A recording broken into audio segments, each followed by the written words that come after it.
Түркістан облыстық қоғамдық кеңесінің 20-шы отырысы өтті. Түрлі сала мамандары бас қосқан келелі кеңесте күрмеуі шешілмеген мәселелердің шешімі қаралды.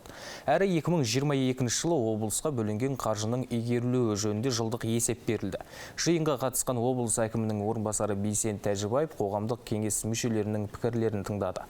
Аталған отырыста білікті маман даярлау, мемлекеттік білім беру тапсырысын бекіту, сондай-ақ сыбайлас жемқорлыққа қарсылық білдіру мәселелері қылмады. Түптеп келгенде сыбайлас жемқорлық тәуекелдерін барынша азайту және мемлекеттік сатып алудың тиімділігін арттыруға бағытталып отыр. Түркістан облысының 21 жылғы мемлекеттік сатып алу жоспары 444,6 миллиард теңгені құрады. Оның ішінде сатып алудың мәні бойынша жұмыстардың үлесі 271,5 миллиард теңге, тауарлардың үлесі 45 миллиард теңге, қызметтердің үлесі 128,1 миллиард теңге.